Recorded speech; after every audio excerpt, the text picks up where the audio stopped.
Start the session with सबसे पहले कि आज तक वेरी गुड मॉर्निंग जी, वेरी गुड मॉर्निंग।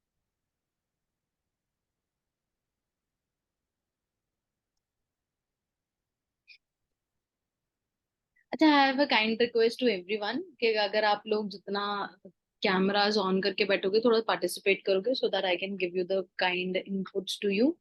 एंड सबसे पहले I want to ask you कि आप लोगों ने कितने कितने आंसर्स लिखे हुए हैं, क्योंकि बहुत सारे लोगों के 365 प्रोग्राम में मैं आंसर चेक कर रही हूँ already. But I really want to know कि आप लोगों ने कितने कितने आंसर्स आज तक लिखे हैं अपने बिहाफ के ऊपर। और मीन्स कौन कौन पहले लिख के आ रहा है यहाँ पे? आई कैन सी जस्ट मानवी एंड एनीवन एल्स जिसने मीन्स ऑलरेडी लिखा है? ओके, बिल्कुल बिगिनर हैं जो आपके मीन्स को लेके? एम्बर, प्रशांत।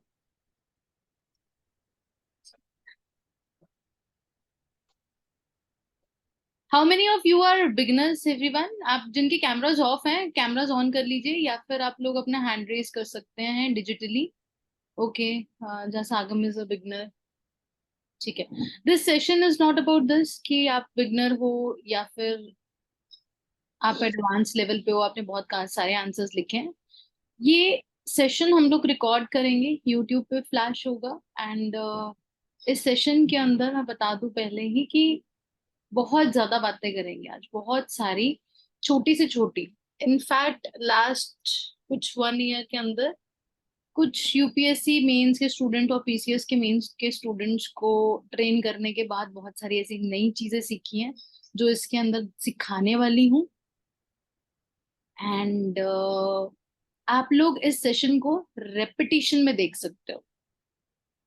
आप लोग बिगिनर हो तब भी, आप लोग बहुत एडवांस में हो तब भी, इट्स नॉट एन इशू। पर इसी के अंदर आपको बहुत छोटी छोटी चीजें मिलेंगी जिसको आप लोग फॉलो करके अपनी आंसर राइटिंग बहुत ज्यादा एनहांस कर सकते हो एवरीवन। सो मैं आप सबके डाउट्स, आप लोग बहुत सारे मैसेजेस भेज रहे हो चैट सेक्शन में, आई रिक्वेस्ट एवरीवन कि मैं eight the end of the session सबका ना डाउट्स लूंगी। पर जो मैं अभी क्वेश्चन पूछूंगी, please it's a humble request कि ऑनेस्टली रिप्लाई कीजिएगा इन सब चीजों को। बट सिंपली मैं सिर्फ इतना बोलना चाहती हूँ कि आपका एंड ऑफ द सेशन, मुझे चाहे 4 घंटे लग जाए इस सेशन में, I don't have any issue. मैं सबकी इंक्वायरीज लेके जाऊंगी, कोई प्रॉब्लम नहीं, पर पहले मुझे डिलीवर करने दो। क्योंकि जब आप लोग ना 365 में आंसर लिख रहे हो, जैसे अनव ने लिखा था, एक दो तीन और लोग थे जिन्होंने आंसर लिखा था, तो आई फेल्ट कि देयर इज ना some standards that we need to follow for your UPSC, and those standards are not actually matched up. तो वो मुझे सबसे बड़ा कंसर्न था, शायद जब हम लोग बिल्कुल स्टार्टिंग में, बिल्कुल बिगिनिंग में आंसर लिखते हैं, तो कुछ स्टैंडर्ड्स, कुछ आपकी बेसिक चीजें हैं जो हम लोगों को पता ही पता होनी चाहिए, उसके बिना गुजारा नहीं है। एंड कई बार क्या होता है कि वो मेंस, इस बैच में बहुत सारे हैं जो 365 में हम लोगों को जिन्होंने ज्वाइन किया है, और मैं हैरान हूं कि मेंस लिखने आने के बावजूद भी कई बच्चे इस चीज को फॉलो ही नहीं कर रहे हैं, इन बेसिक्स को भी फॉलो नहीं कर रहे हैं। और ऐसे भी लोग हैं जिनको मैंने देखा है पूरे मॉक लिखते हुए उस टाइम पे फॉलो करते थे, बट 3 महीने बाद लिख रहे हैं तो वो भूल गए हैं कि बेसिक्स क्या है। So it is like a cyclic process बच्चे, आपको हमेशा ना लिखते रहना पड़ता है। अगर आप ये बीच में कुछ टाइम के लिए गैप डाल रहे हो ना, तो 101% आप वो स्टैंडर्ड फॉलो नहीं कर पाओगे। जैसे आप लोग जब लगातार लिखते हो वो स्टैंडर्ड्स, और फिर ब्रेक ले रहे हो फिर लिख रहे हो, तो ऑब्वियसली आप लोगों के स्टैंडर्ड डिक्रीज हो जाएंगे। It's just like your health, है ना? It's just like a normal thing. आप किसी चीज को मेंटेन कर रहे हो, अच्छे से मेंटेन कर रहे हो, तो वो चलती जा रही है। बट एट द एंड ना, जब आप थोड़ा गैप डाल देते हो तो आप वो स्टैंडर्ड्स को मैच नहीं कर सकते। आपको पता है which is the tallest building in this world? Everyone online please, आप लोग इतने सारे लोगों ने ज्वाइन किया, तो I request everyone please turn on your cameras. जितने भी आप लोग कैमराज ऑन करोगे, मुझे मोटिवेशन मिलती है कि अच्छा और भी बढ़िया लेक्चर दूं मैं। तो प्लीज सबके साथ रिक्वेस्ट है कि आप सभी अपने प्लीज कैमराज ऑन कर लीजिए। तो सबसे पहले ये बताओ कि स्टैंडर्ड्स के बारे में बात, ओके किसी ने लिखा है, शिव ने लिखा है दैट इज योर बुर्ज खलीफा। आपको पता है that's the tallest building in the world. मतलब कि मुझे पता नहीं था, पर मेरे पास है भी, अभी पेंसिल भी है। ये मैं बुर्ज खलीफा से लेके आई थी। अच्छा, उसके कुछ स्टैंडर्ड्स होंगे, उस बिल्डिंग के कुछ स्टैंडर्ड्स होंगे जो उन्होंने आपके रखे होंगे कि हाँ जी ये बिल्डिंग हम लोगों ने टॉलेस्ट बिल्डिंग बनानी है, तो स्टैंडर्ड फॉलो करते हैं। है कुछ स्टैंडर्ड्स हैं, क्या लगता है आपको क्या स्टैंडर्ड्स होंगे, बुर्ज खलीफा के क्या स्टैंडर्ड्स होंगे? Strong foundation. Strong foundation, O yes, that's a basic thing, नहीं तो वो गिर जाएगी बेचारी सी। और मैम, disaster resilience के norms. ठीक है, डिजास्टर। ये यूपीएससी वाला एस्पिरेंट बोल रहा है अंदर से, कोई नॉर्मल बात करो। आएंगे यूपीएससी वाले लेवल पे भी आएंगे, पर एक क्या चीज नहीं होगी बुर्ज खलीफा के अंदर, क्या चीज नहीं है? चलो मैंने तुम्हें आइडिया भी दे दिया। ऐसी कौन सी चीज है जो बुर्ज खलीफा पे नहीं है actually?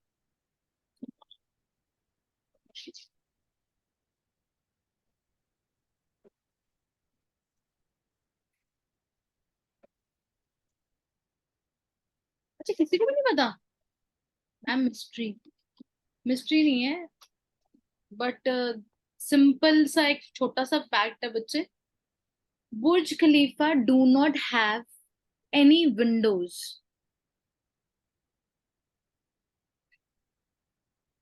Burj Khalifa do not have any Windows.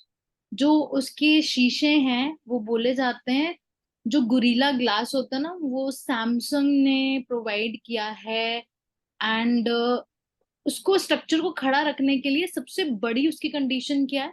अगर उसमें खिड़कियां होंगी तो वो स्टेबल नहीं हो पाएगी। फिर आपकी बड़ी से बड़ी स्ट्रॉन्ग से स्ट्रॉन्ग फाउंडेशन हो, बिल्डिंग मटेरियल लगाया हो, डिजास्टर रिस्क तुम लोगों ने खरीदा, लगी फॉलो किया हो, but still if you have a window in such a tall building, अब वो बोल रहे हैं यूएई वाले हम इससे भी बड़ी बिल्डिंग बनाने वाले हैं। यूरोप में भी काम चल रहा है और अब दुबई में भी काम चल रहा है, but Burj Khalifa do not have any windows. वो स्टैंडर्ड है उसका। सो यूपीएससी आंसर लिखने के लिए भाई there are some standards that you need to follow. आप लोग सबसे पहली जो चीज है बच्चे, आप लोग रूल्ड शीट्स यूज करते हो लिखने के लिए। आप लिखोगे तो वो शीट्स पे ना, this is a very basic thing, this is very basic thing. जब आप लोग लिख रहे हो तो this is your A4 sheet जी, आप लोगों को सिर्फ इसी आंसर पे लिखना है। You can also fold it on the both side, या फिर आपको रजिस्टर्स आते हैं जहां पे आंसर राइटिंग के लिए स्पेसिफिकली डिजाइंड होते हैं। हम लोगों के पास भी अवेलेबल है, Amazon पे अवेलेबल होते हैं। आप ऑनलाइन प्रिंट आउट निकाल के कर सकते हो, but this is how you should write. आपको पता तो लगे आप लोग क्या कर रहे हो। आप कहीं लिखने के लिए बोला तो आप सबसे पहले लाइनों वाली शीटें उठानी शुरू कर देते हो, नहीं, this is not the standard. ये स्टैंडर्ड है, आपको इस पे ही लिखना है। अगर आप नहीं लिख रहे तो आंसर राइटिंग का कोई फायदा नहीं है। दूसरी चीज, कई बार लिखते हो तो यहां से शुरू करता है एक इंसान और यहाँ पे इस पॉइंट पे आके खत्म करता। I can show you even, कुछ मैं बीच में दिखाऊंगी भी आप लोगों को एग्जाम्पल्स जो बच्चों ने मेरे साथ लिखे हैं।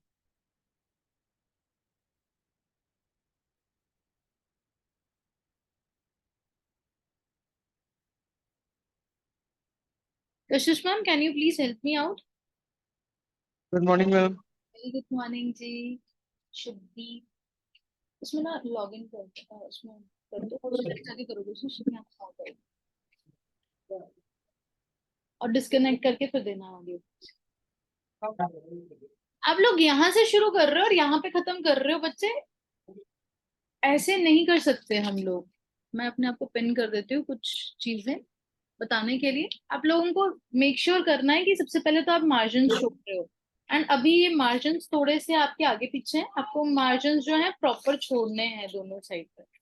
दिस इज द शीट, इतनी सी ही मिलती है एक्चुअली में, ताकि आपको आइडिया हो। Sure. कि मेरे कितने नंबर ऑफ वर्ड्स मेरे एक पेज पे आ रहे हैं।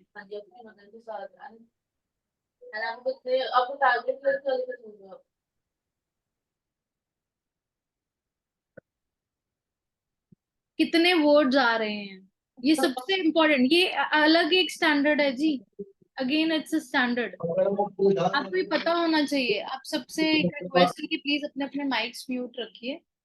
अगर आप लोगों को कोई डाउट होगा तो उस टाइम पे कीजिएगा, प्लीज रिक्वेस्ट, मैं डिस्टर्ब हो रही हूँ। Again this is a one standard that you need to follow. और दूसरी तीसरी चीज, मार्जिन छोड़ने के बाद प्लीज लिखते रहना, the first is your plain paper, the second is your margin, and the third one is your, कि आपको कंपल्सरी हर क्वेश्चन के आगे आपको क्वेश्चन लिखना है। मतलब कि आंसर लिख रहे हो तो क्वेश्चन क्या है आपका, आज आपको याद है, आपको 2 दिन बाद ही नहीं याद रहेगा। तो आप हफ्ते महीने के बाद जब रिवाइज करोगे तो क्या रिवाइज करोगे कि क्या क्वेश्चन लिखा था मैंने, क्या फीडबैक है उसकी। तो मेक श्योर आप क्वेश्चन जरूर लिखो। और यूपीएससी में भी ना बिल्कुल छोटा छोटा करके इतना सा आपका क्वेश्चंस लिखे होता है हर एक शीट के ऊपर। तो make sure the third thing that is again a standard कि आपको क्वेश्चन 101% साथ में लिखना है। फोर्थ पॉइंट जी, लिखना शुरू करो, फोर्थ पॉइंट लिखो जी। इसके अलावा जो आपको बहुत इंपॉर्टेंट है, हाँ जी, चौथी चीज क्या होगी? चलो आप बताना शुरू करते हैं। ये तो कुछ आपकी एक ऐसी चीजें थी जो आपको हमेशा और हमेशा 101% फॉलो करनी है। अब मुझे बताना शुरू करो कि अब क्या है। Real game starts right now. Ma'am, one thing is to write also in points in flowcharts. सबसे पहले है दैट इज बच्चे कि आप जब भी आप क्वेश्चन को रीड कर रहे हो तो पहले उसमें देखो कि नंबर ऑफ वर्ड्स कितने हैं। Please write down. अगर वो 150 वर्ड्स का है बच्चे, मेक श्योर कि आप सिर्फ 2 पेजेस ही इस्तेमाल करेंगे। यूपीएससी में यही मिलते हैं।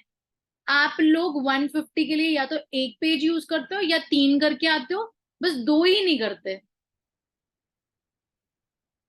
सो ये बहुत, मतलब कि मैंने देखा है एक भी इंसान 365 में ऐसा नहीं मिला मुझे जिसने ये चीज फॉलो की हो। बच्चे 150 means this page and this page, आगे और पीछे 150। और अगर वो 250 वर्ड्स है बच्चे तो एक और पेज सिर्फ ये वाला, that is your third page add करोगे। 250 के लिए 3 पेजेस। दिस इज समथिंग जो आपको हमेशा और हमेशा फॉलो करना है, इसका कोई स्केप नहीं है। मार्जिन्स में याद रखना कि कुछ भी नहीं कंटेंट आता आप लोगों का यहाँ पे इनवैलिड माना जाता है। और कई बार यूपीएससी उसको कंप्लीटली आंसर को ही डिस्कार्ड कर देता है अगर आपने यहाँ पे मार्जिन्स में लिखा हुआ है। तो मार्जिन्स में नहीं लिखना, ये शुरू से आदत डालो। आपको एक आइडिया मिलता है बच्चे डेफिनेटली कि किस तरीके से लिखना है आपको आंसर, आपकी कितनी हैंडराइटिंग में आपके 150 वर्ड्स कितने में पूरे हो रहे हैं।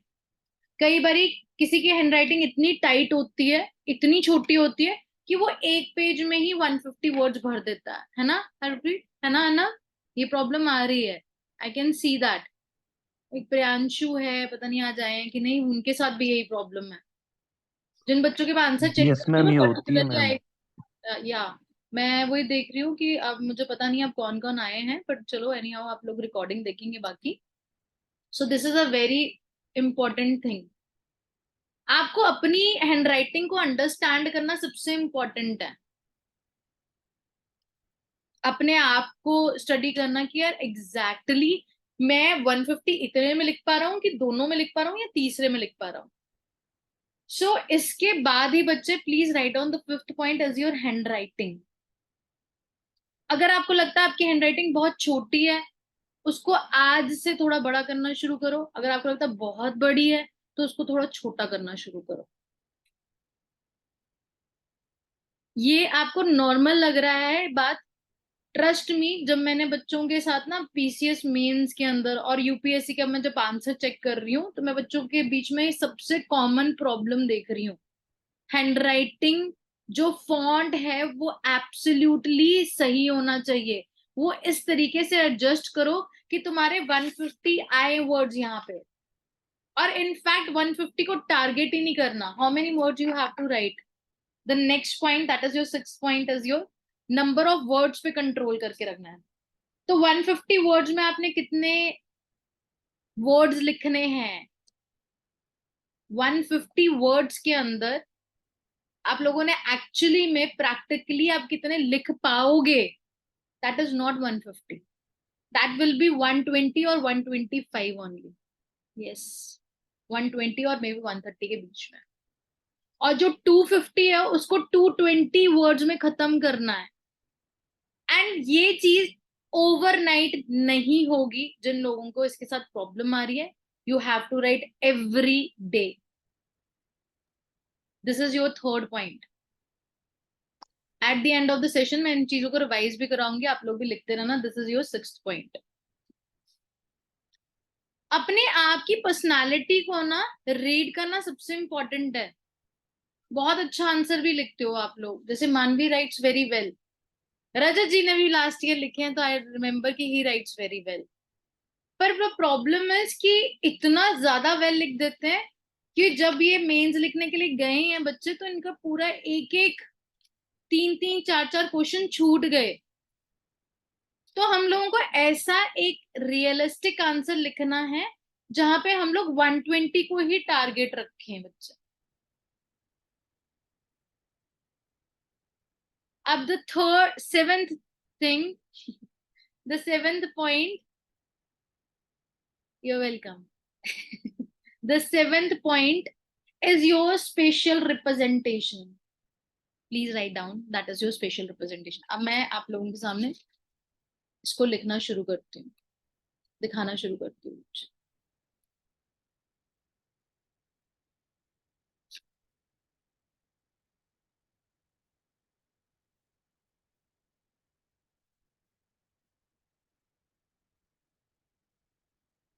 अब मेरे पास कुछ बच्चों के आजकल डायरेक्टली ही आंसर्स आ रहे हैं, तो kindly bear me with it. तो मैं अब रैंडमली बेसिस पे आप लोगों के लिए आंसर्स लिखूंगी, देखूंगी, आप लोगों को दिखाऊंगी बीच बीच में रैंडमली हर एक किसी का. So this is a student जो कि आपकी एक चीजें लिख रहे हैं. ठीक है जी. अब इसके बाद एक और स्टूडेंट देखते हैं हम लोग, दैट इज योर.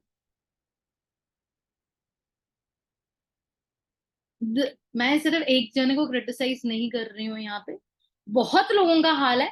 सिर्फ किसी की चार्ट ऊपर मिल गई तो मैं दिखा रही हूँ. अब ये देखो, एक ये प्रेजेंटेशन है. अब छोटी छोटी बातों पे आएंगे. पहले अभी हम ह्यूज पॉइंट्स डिस्कस कर ले, फिर उसके बाद और थोड़ा बारीकी में जाएंगे. मैंने पहले ही बताया एडवांस में भी आपको बहुत कुछ सीखने के लिए मिलेगा, पर हैव पेशेंस. ये तो सेशन ऐसा होने वाला है कि आप सारी जिंदगी भी देखते रहोगे ना, तब भी आपको कुछ ना कुछ जरूर मिलेगा. बार बार सुनते रहना, मे बी आप बाद में रिलेट करोगे किसी चीज के साथ. तो अब यहाँ पे क्या हो रहा है, ये शायद एक ही पेज पे बच्चे 150 वर्ड्स आ रहे हैं. आपको यहाँ पे हैंड राइटिंग थोड़ी सी बड़ी करने की जरूरत है. किसी इंसान का हो सकता है हैंड राइटिंग अच्छी चल रही है, ओवरऑल सब कुछ बढ़िया चल रहा है, जैसे कि ये बहुत ज्यादा बड़ी हैंड राइटिंग है. इसके बीच में अब जब आप टॉपर्स आंसर्स देखोगे ना, I have your toppers answer, तो एक चीज को फॉलो अप करो, लोग क्या चीजें कर रहे हैं. So this is again a very random, किसी स्टूडेंट ने मुझे निकाल के दिया था. दैट वाज योर विजन का एक आंसर निकाल के दिया था. ये रशनीत कौर है, जिनका इस पर ही AAR 61 आया. अब यहाँ पे स्पेशल रिप्रेजेंटेशन देखो, और यहाँ पे देखो कि वो नंबर ऑफ वर्ड्स कैसे लिख रहे हैं. This is the standard. ये बुर्ज खलीफा का स्टैंडर्ड, और एक ये तुम्हारा UPSC का स्टैंडर्ड है. तुम्हें ऐसे लिखना है आंसर. जब हमारे पास बहुत ज्यादा हम कंटेंट ना एकदम से इतना हौच पौच डाल देते हैं, एज एन एग्जामिनर मेरा फीडबैक देने को दिल नहीं करता.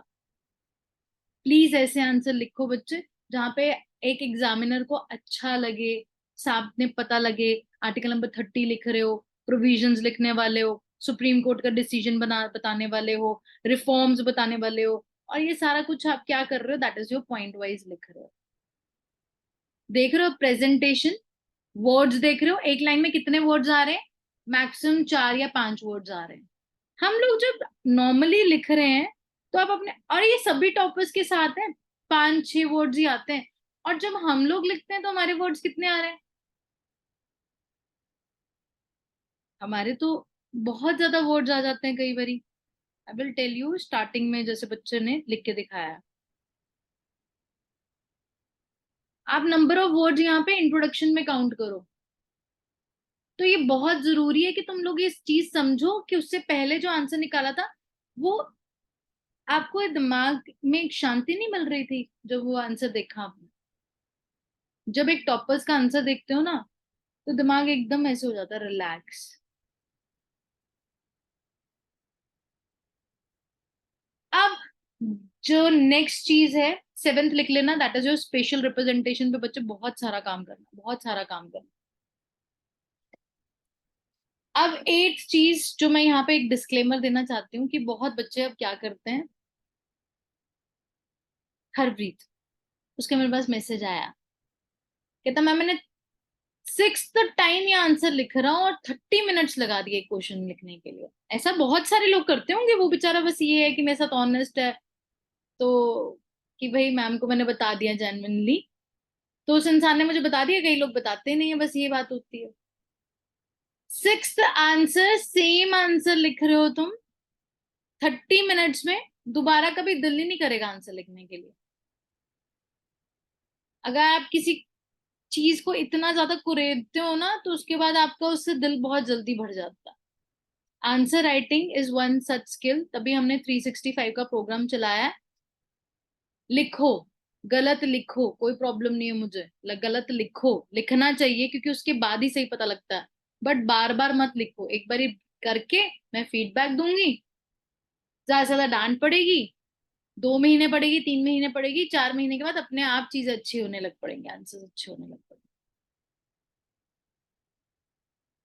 पर ये मत करो कि एक दिन में आधा घंटा या 4 घंटे या 6 टाइम एक ही आंसर को आप लोग कर रहे हो, वो एक्सपेक्टेशंस अपने लिए गलत सेट कर रहे हो।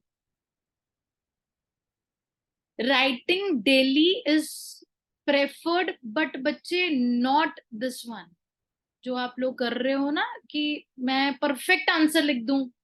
परफेक्शन इज द सिंड्रोम, बस आपको डेली लिखना है। चाहे आप, मैं बोलती हूँ आपने इतना गंदा आंसर लिखा है कि एलकेजी का बच्चा भी बेटर लिख जाए, but I don't have any issue, पर आपको रोज लिखना है। 365 का सिर्फ एक छोटा सा एजेंडा यही। अभी आज आई नहीं है वृद्धि, नहीं तो सिमरन वृद्धि is, she is one of those candidates I claim कि वो पीसीएस में टॉप रैंकर्स में आएगी, and I am pretty sure about this. आज क्लेम कर रही हूँ ओपनली, वो आएगी। तो उसके आंसर्स इतने बढ़िया होते हैं। उसने 365 ज्वाइन किया because she want to target your UPSC. तो यूपीएससी के लिए आंसर लिख रही है, मैं उसके आंसर देख के हैरान हुआ। मुझे ऐसा लगता है कि वाकई मैंने इस लड़की को ऐसा बोला, क्योंकि उसके इनिशियली उसके आंसर बहुत अच्छे थे जब वो प्रैक्टिस करती जा रही थी। अब उसका मोमेंटम टूट गया, अब वो आके इंटरव्यू की साइड पे भी चल रही है, दिमाग थोड़ा सा मल्टी डायमेंशनल हो गया उसका, जिसके कारण वो अच्छा आउटपुट नहीं दे पा रही। हाउ यू कैन थिंक बच्चे, एक मैं बीइंग अ टीचर, मैं उसको बोल रही हूँ कि यार वो बहुत अच्छा स्कोर करेगी, मेरी एकेडमी से तो करेगी करेगी डेफिनेटली, टॉपर्स में से तो जरूर आएगी। आप लोग कैसे इस चीज को क्लेम आउट कर सकते हो बच्चे कि आप बिना रोज लिखे एक दिन में ही सही आंसर लिख दो? It is not possible. ये स्टैंडर्ड है, ये स्टैंडर्ड है that you have to write every day.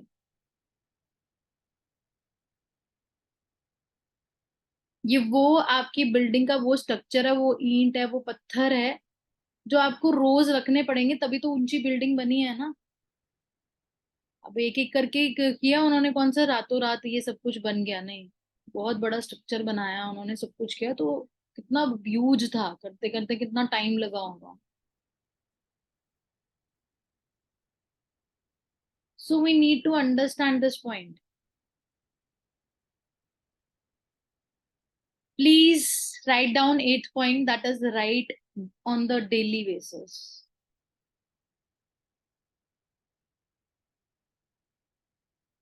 अब ये कुछ चीजें थी बच्चे जो आप अपने बिहाफ से देख सकते हो, और कुछ और भी बताती हूँ जो आप अपने बिहाफ से देख सकते हो, और भी बहुत सारी चीजें जो आप अपने बिहाफ से देख सकते हो। There is a second step जब आपके मेंटोरशिप का क्या काम होता है ना, उसके बारे में बताऊंगी कि why you need a one person wholly dedicated to you and after to you, कि लिखो लिखो लिखो, ये चीज करेक्ट करो, वो चीज करेक्ट करो। वो वाली स्टेज में हम लोग बाद में आएंगे। अभी एक और चीज है जो कि आप लोगों को फॉलो करनी होगी। अब ये 120 220 वर्ड्स हम बोल रहे हैं, पर हम लोग इंट्रोडक्शन ही इतना बड़ा लिख देते हैं। We write huge and so लंबा इंट्रोडक्शन, मैं तो देख के हैरान हो जाती हूँ कि बच्चों की आधी पेज की इंट्रोडक्शन चल रही है। फिर वो पता क्या बोलते हैं, मैम हमने इंट्रोडक्शन लिखी, इंट्रोडक्शन हमारा पहला वर्ड है, इसके बाद तो हमने उसके कंपोनेंट्स लिखे हैं। Sometime people also say this to me, ma'am हमने तो कोड्स लिखी हैं, हमने तो फ्लो चार्ट बना दिया है। Please please please understand this point कि आपको एक limit, that is your 3 word 3 line से ऊपर आप कभी भी किसी टॉपर के आंसर देख लो, 99% will not right beyond your 3 lines. आप लोग 4 5 लाइन लिख रहे हो, बोल बोल के भी वो चीज कर रहे हो। मतलब कि सबसे अच्छा बैच ना मेरा आज तक का, मैं पीसीएस को पढ़ाया है, मैंने आज तक बहुत बच्चों को पढ़ाया है, 12 13 साल हो गए, बट मेरा सबसे अच्छा बैच ना मेरा पीसीएस मेंस का बैच था। मैंने उनके साथ इतना कुछ सीखा है last year.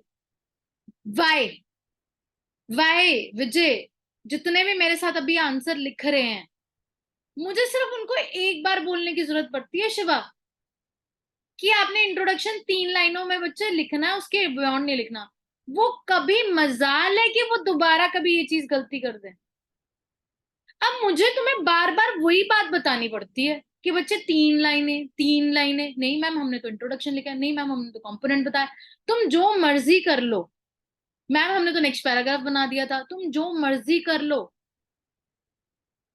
Please recognise this mistake, you have to accept yourself कि तुम गलत कर रहे हो वो, and stop yourself from writing long your introduction. अच्छा, मेंस के अंदर the most funniest part is कि आप लोग कभी भी जो लिख रहे हो वो गलत नहीं होता, that is never wrong. Obviously आप अपनी बेस्ट नॉलेज से लिख रहे हो तो कोई पॉइंट गलत नहीं होता। कि मैंने आपको पूछा कि साइक्लोन्स क्या हैं, साइक्लोन्स के प्री रिक्विजिट्स क्या हैं, तो आपने साइक्लोन्स बताने शुरू कर दिए कि इंडिया के अंदर साइक्लोन्स को ये बोला जाता है जी, ऑस्ट्रेलिया के अंदर we call them downs, and in your North America we call its your typhoons and so. आपने बताना शुरू कर दिया, इज इट रॉन्ग? नहीं। बट मैंने क्या पूछा था क्वेश्चन में, that is your prerequisites पूछा था। अब ये जो आप बता रहे हो अननेसेसरली, मैं इसको भी इंट्रोडक्शन में ही काउंट कर रही हूँ।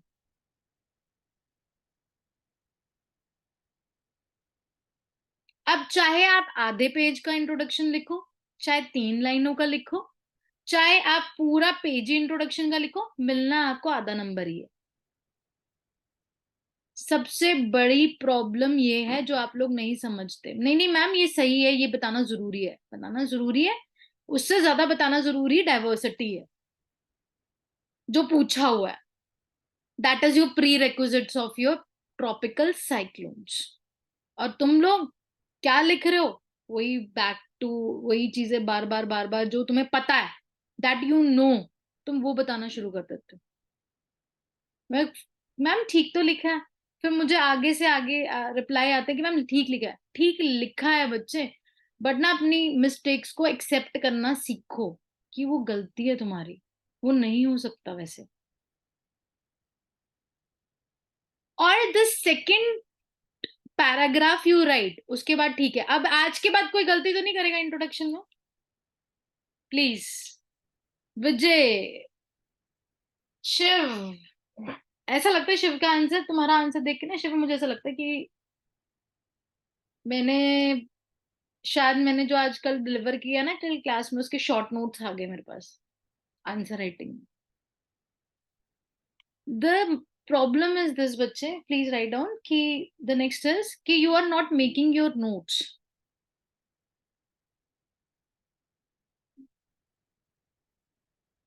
You write आंसर जो क्वेश्चन में पूछा गया, you start making your notes जो तुम्हें आती हैं चीजें, जो तुम्हें पता है। जैसे कल रूपाली है एक, मैं उसका आंसर दिखाना चाहती हूँ सबको। एक प्रियांशु के साथ भी ये प्रॉब्लम है और एक रूपाली के साथ जो भी आंसर लिख रहे हैं प्रेजेंटली। तो मैं उनके आंसर्स आप लोगों के साथ डिस्कस करना चाहती हूँ। बहुत अच्छा आंसर लिखा रूपाली, हैव इम्प्रूव्ड ड्रास्टिकली। उसने मुझे बोला था कि वो सेशन शायद नहीं देख पाएगी। So this is how she writes on the first day. देख रहे हो इंट्रोडक्शन? ये इंट्रोडक्शन है, इतनी लंबी, आधे पेज की इंट्रोडक्शन। अच्छा, फिर उसके बाद ग्रेजुअली शी इम्प्रूव्ड, बहुत अच्छा किया सब कुछ। कल का आंसर ये इनका है, यहाँ पे 3 लाइनें लिखी, खत्म। Good, well and good. इससे भी शॉर्टर हैंड पे लेके जा सकते हो तुम हमारे इंट्रोडक्शन को। पर यहाँ पे क्वेश्चन क्या पूछा हुआ था? यहाँ पे क्वेश्चन ना ये पूछा हुआ था कि the budget is merely a financial statement but also a instrument of public policy discuss. ये क्वेश्चन पूछा है। अब यहाँ पे बताना क्या शुरू कर दिया, budget as a financial statement, और इतने सारे 1 2 3 4 5 6 7 8, 8 जो है हम लोगों के आर्टिकल्स लिखे जा रहे हैं। और जो मेन क्वेश्चन है, अब 150 वर्ड्स का अगर ये आंसर है ना, तो आप लोग उसको नहीं डिफेंड कर सकते। फर्स्ट पार्ट उन्होंने वो पूछा है कि how it is an instrument of your public policy, तो try to focus on that part बच्चे, प्लीज। ये जितने भी कल को 365 में बच्चों को आंसर राइटिंग की हुई है ना, फीडबैक दी हुई है, प्लीज अंडरस्टैंड दिस पॉइंट बच्चे। क्वेश्चन तो हम लोगों का एक्चुअली में यहाँ से शुरू है, ये वाला पार्ट। अब यहाँ पे देखो ना आपके कितने वर्ड्स हो गए, ये 200 वर्ड्स हैं। मैं आपको बिना काउंट किए बता सकती हूँ कि ये 200 वर्ड्स हैं। अगर आप यही चीज में अगर आप ये ना लिखो तो आप बहुत अच्छा जा रहे हो। और इनफैक्ट पॉलिटी के आंसर्स कभी भी बच्चे कंप्लीट नहीं होते without cases, without second ARC committee, without your law commission. इन चीजों को तो मेंशन 101% करना होता है तुम्हें आंसर में, और तुम्हारे गायब है सबके ये चीजें। अब यूजलेसली तुम ये लिख रहे हो, यहाँ पे ये कंटेंट डाल रहे हो, कोई मतलब की चीज डालो, अच्छी चीज डालो, जो ऐसा लगे कि नहीं यार बाकी बच्चे ने मेहनत की है और सब कुछ किया है। ये बहुत इंपॉर्टेंट है जी, प्लीज एक इस चीज को थोड़ा सा समझना कि हम लोगों को किस तरीके से आंसर लिखना होता है। Please do not tell what you know, try to write an answer, और जो क्वेश्चन में है उसको सीधे लिखना शुरू कर दिया करो बस।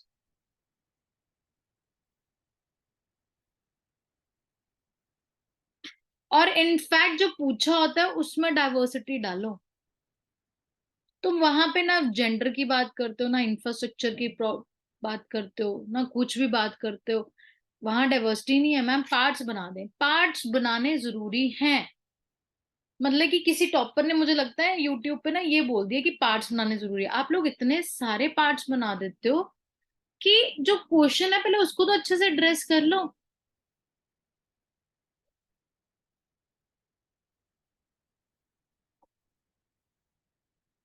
आप लोगों को एड्रेस करने हैं पार्ट्स, बट आप जबरदस्ती पार्ट्स बना रहे हो क्योंकि कोई ट्रेंड चल रहा है पता नहीं आजकल मार्केट में ना।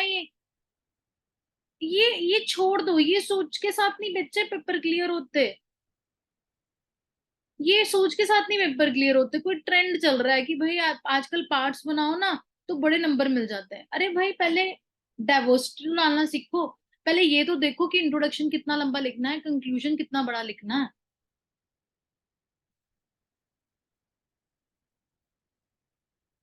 उसके बाद तुम लोगों की और चीजें आएंगी।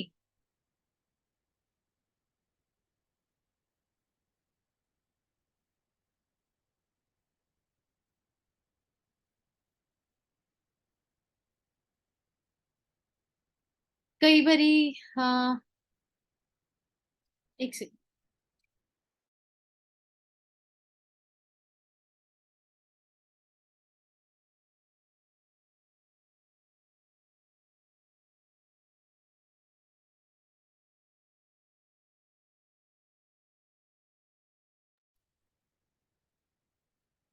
Extremely sorry, I got a call.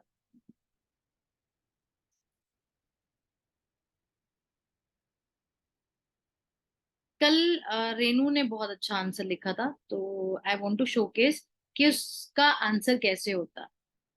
So this is your 3 words, 4 lines लिखना शुरू किए। पर बस मैं रेनू यही बोलना चाहती हूँ कि थोड़ा सा बस ये समझो कि जब आप एग्जाम में, एक्चुअली में रियल एग्जाम में जाते हो, तो आप 4 लाइनें नहीं लिख पाते बच्चे इंट्रोडक्शन में। तो वहां पे 3 और 2.5 lines is more than sufficient, चाहे वो 150 words है, चाहे वो 250 words है। यहाँ पे बच्चे हम लोगों का ना पैराफ्रेसिंग करनी बहुत बहुत बहुत ज्यादा जरूरी है। एंड वो पैराफ्रेसिंग क्या होती है, बच्चे बोलते हैं मैम, बोलते हैं कि ऊपर वाला question same as it is नहीं लिखना चाहिए, बार बार नहीं लिखना चाहिए बच्चे, पर एक बारी एड्रेस जरूर करो, दैट इज कि तुम क्या लिख रहे हो अब तुम्हारे आंसर के अंदर। जैसे रूपाली का अभी हमने एक आंसर निकाला था, उसने बहुत सारे आर्टिकल्स लिखे। आई एम नॉट सेइंग कि वो आर्टिकल्स गलत है, पर अगर वहां पे ना बॉक्स में डाल के तुमने ये बता दिया कि अब तुम लोग सीधे बॉडी पे जंप कर चुके हो, ये बनाने हैं अनव, बहुत सारे बच्चे आप लोग नहीं कर रहे हो उस चीज को। Please do it. जो क्वेश्चन है पूछा हुआ है, role of your instrument of the public policy, उसको बॉक्स में डालो जी, उसको बॉक्स में डालो, और उसके बाद देखो कैसे 2-2 लाइंस में आंसर आप लोग एक्सप्लेन कर रहे हो। अब यहाँ पे ये जो डाइवर्सिटी आ रही है ना बच्चे, दिस इज रियली गुड, ये चाहिए होती है एग्जाम में।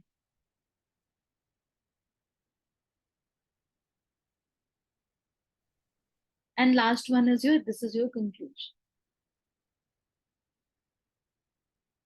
अब हमें क्या प्रॉब्लम होती है, मुझे बस ये प्रॉब्लम है कि आप लोग बिना मतलब के, I will take out the Priyanshu also एक आंसर।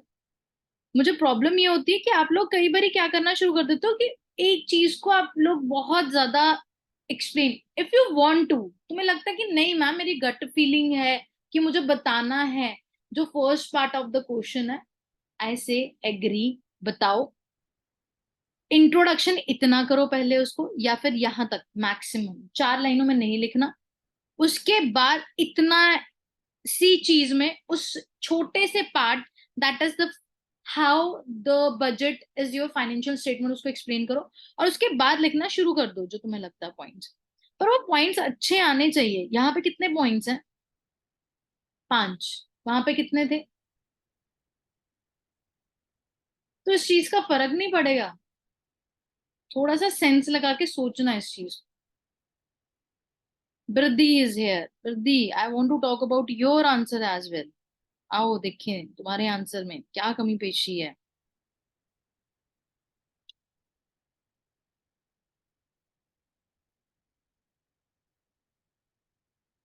अब जब हम लिख रहे हैं तो कई बार ये 2-2 एग्जाम्पल्स भी लिख रहे हैं, ये ऐसा लगता है बच्चे ये फिर से तुम लोगों ने क्या डालना शुरू किया, पैराग्राफ्स लिखने शुरू किए।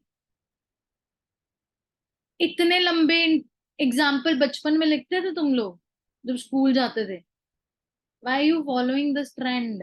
क्या हो गया तुम लोगों को? ये नहीं करना। यहाँ पे जब आप लिख रहे हो इसको शॉर्ट करो, शॉर्ट करो, शॉर्ट करो, शॉर्ट करो, शॉर्ट करो। Where is women, where is agriculture, उस पर इतनी पॉलिसीज बनती है। वेयर इज पॉवर्टी, चलो सोशल चेंज डाल दिया, बिहेवियरल चेंज डाल दिया, और कितनी सारी चीजें जिसपे public policy as a budget काम करती है। अब जो जब वो डाइवर्सिटी नहीं ना मिलेगी तब तक मजा नहीं आएगा। और यूपीएससी की ना एक नोटिफिकेशन है मेरे पास, मेरा एक स्टूडेंट है Saurabh, he came up with that thought कि मैम आपको पता है यूपीएससी की पहली नोटिफिकेशन के अंदर ये लिखा हुआ है कि वो फैक्ट को नहीं इतना प्रिविलेज देते जितना वो आपकी ब्रॉडनेस, आप कितना हॉरी हॉलिस्टिकली सोच पा रहे हो, वो विजन देखना चाहते हैं तुम्हारा। और वो एक्चुअली यहाँ इम्प्लाई होती है, not for the fact, not for the prelims. वो यहाँ पे है, वो आपकी उसकी एप्लीकेशन उस वो लाइन की प्रिलिम्स में नहीं होती। प्रिलिम्स में भी फैक्ट्स पूछे जा रहे हैं, but there is the application. कोई इंसान 7 पॉइंट लिख रहा है, कोई 10 पॉइंट लिख रहा है, 12 पॉइंट लिख रहा है, ऑब्वियसली बच्चे वो इस चीज को काउंटर करेंगे। उनके पास एक लिस्ट होती है कि यार क्या ये इंसान ये डाल रहा है। और मेरे पास एक बच्चे ने आया, उसने मुझे इतना अच्छा जो है एक डाइवर्सिटी दी आंसर की। तो एज एन एग्जामिनर मेरा कोई चाहे चाचा भतीजा कोई लगते हैं, कोई कोई कुछ कोई मेरे नोन में है कोई इंसान नहीं, मुझे वहां पे ये होगा कि यार इस बच्चे ने देखो कितना अच्छा लिखा है यार, कितनी डायमेंशंस दी हैं। तो एक एवरेज मैं इसको 5 नंबर तो दूं यार। और 5 नंबर बहुत ज्यादा होते हैं, मतलब कि मैं तो सिर्फ जो बाकी आप लोग लिख रहे हो ना उसमें 2.5 या 3 नंबर ही दूं। और कईयों के आंसर्स को तो मैं 0 भी देने के लिए तैयार, क्योंकि इंट्रोडक्शन भी नहीं समझ में आती कई बार मुझे किस बेस पे लिखी जा रही। विजय, ये तुम्हारी भी एक प्रॉब्लम है। Simran, it's your problem. Even Shiv, बहुत लंबे लंबे पैराग्राफ्स बनाने शुरू कर देते हो तुम। एक और मिस्टेक जब हम लोग करते हैं that I want to showcase here is there is a doubling of your things. हम लोग कई बार क्या करते हैं कि मैंने बोला होता है कि चीजों को अंडरलाइन करो। आओ समझते हैं कि अंडरलाइनिंग किस वे में।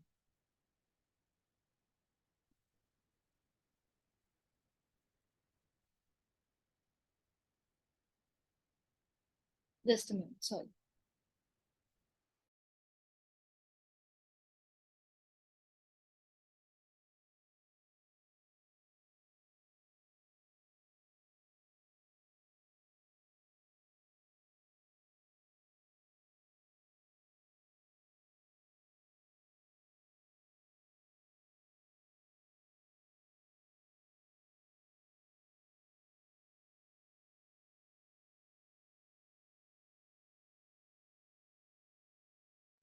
There is a one student whose name is your Naresh. और ऐसा नहीं है कि वो करते हैं, बहुत सारे लोग, आप अगेन इस चीज को फॉलो करते होगे। ये सिर्फ एग्जांपल्स इसलिए दिखा रही हूँ ताकि आप लोग इस चीज को समझो कि आप क्या मिस्टेक कर रहे हो।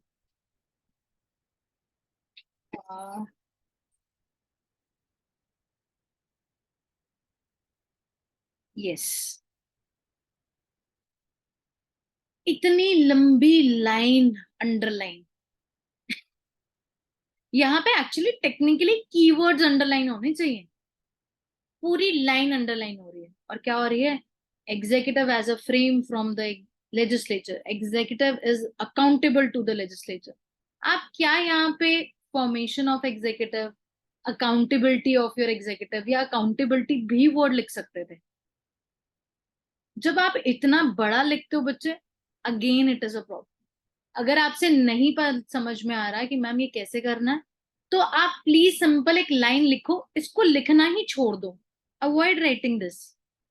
सीधे यहीं पे आप अंडरलाइनिंग करना शुरू कर दो आपके इस चीज के अंदर कि आर्टिकल नंबर 75 क्लॉज 3 के बारे में बात कर रहा हूं मैं।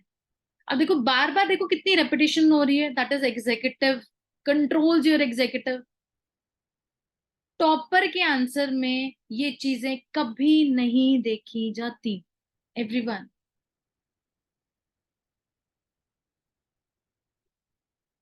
आप लोग एक आंसर के अंदर कुछ वर्ड्स होते हैं उनको बार बार रिपीट करते रहते हो।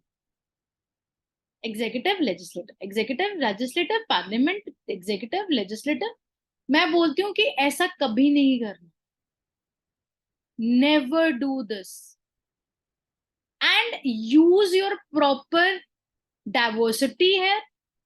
कुछ और वर्ड्स डालने की कोशिश करो। मैं नहीं बोल रही कि इंग्लिश के बड़े बहुत मुश्किल अपने वर्ड्स लेके आओ। बहुत सिंपल पैराडाइम आपके यार वर्ड्स होते हैं that makes a very impactful impression on the examiner. और जब हम आपको सिमरन आईएएस के अंदर ये नोट्स दे रहे हैं या फिर कोई भी टॉपिक आपके साथ शेयर हो रहा है, I want to tell everyone जो कि आपके ऑनलाइन के बच्चे हैं, आप लोगों के साथ ये चीजें शेयर होती हैं। जैसे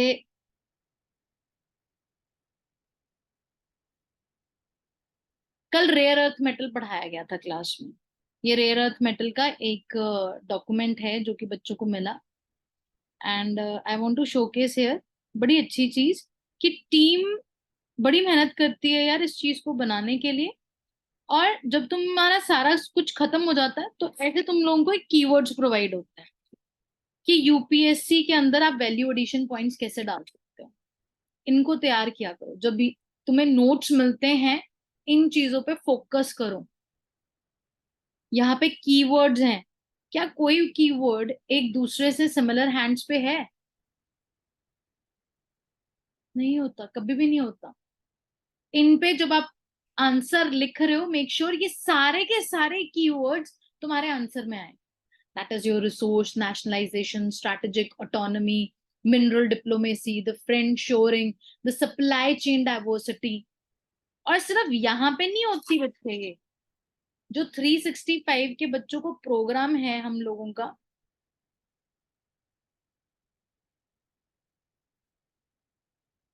यहाँ पे भी आपको वैल्यू एडिशन पॉइंट्स मिलते हैं, यहाँ पे भी आपको कीवर्ड्स मिलते हैं।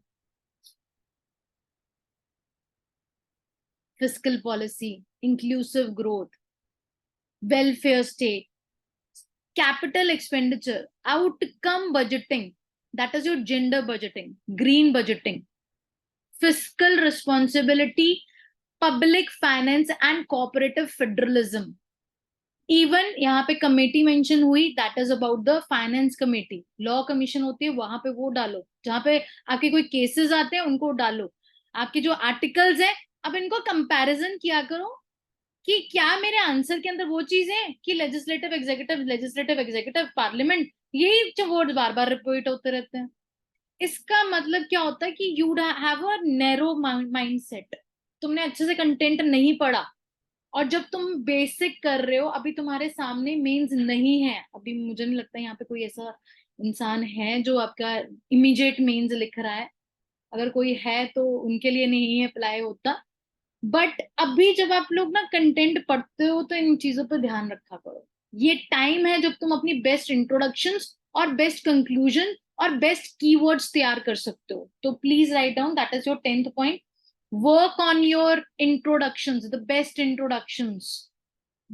Work on your best conclusions. Best, that is your keywords.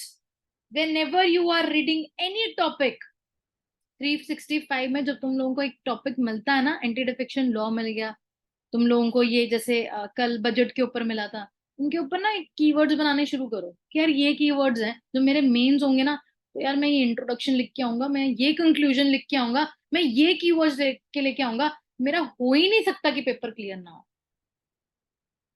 अब ये टाइम है उन चीजों पे वर्कआउट करने के लिए, क्योंकि प्रीलिम्स तो आज की डेट में थोड़ा सा क्या हो गया, थोड़ा सा डाइसी हो गया, आई शुड से। थोड़ा सा हम लोगों का तुक्का लग मास्टरी थोड़ा सा ज्यादा हो चुकी है, और थोड़ा सा लक फैक्टर ज्यादा हो गया है। अगर भगवान ने कृपा की, आशीर्वाद है तुम्हें, शुरू हो जाओ, मेंस लिखो, उस दिन तुम लोग स्केर्ड ना हो कि यार मेरा तो यार इंट्रोडक्शन तैयार ही नहीं, यार मैं क्या लिखूंगा। क्योंकि जब प्रीलिम्स क्लियर होता है ना, तो सिर्फ 2 दिन की ही खुशी होती है, और तीसरे दिन आंखों में आंसू होते हैं, और नोट्स होते हैं, बुक्स होती हैं कि पढ़ लें पढ़ लें पढ़ लें पढ़ लें।